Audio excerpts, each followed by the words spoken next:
मैं एक गीत सुनाने जा रही हूँ जो उड़द और चावल छूते समय गीत गाया जाता है कि जिस दिन मटिकोड़वा होता है शादी के 4 दिन पहले, उस दिन 5 सुहागिन जब उड़द चावल छूती हैं तब ये गीत गाया जाता है। आप बिना देवी देवता का नाम लिए कोई कार्य आगे संपन्न सब लोग नहीं करते हैं।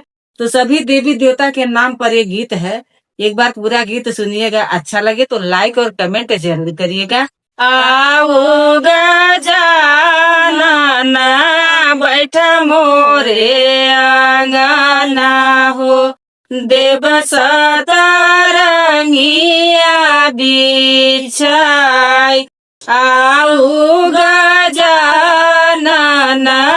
बैठ मोरे आंगना हो, देव सतरंगिया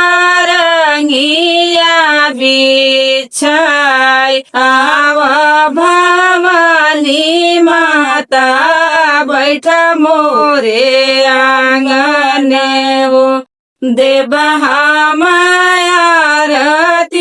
उतार। गैया के घियाना के होमिया करईब हो, मोर जगी पुराना हो।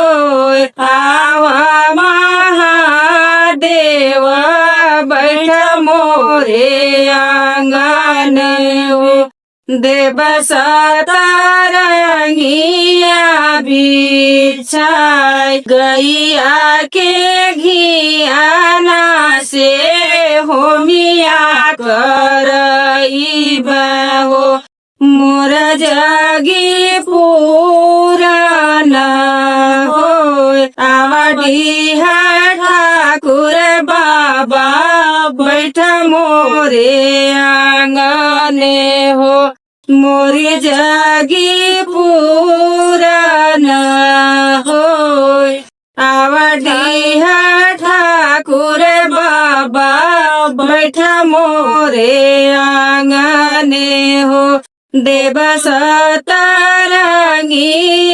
बिछाई। गुड़ और घियाना के होमिया करईब हो, मोरे जगी पुराना हो। आवा सब देवी देवता बैठ मोरे आंगना हो, मोर जगी पुराना हो।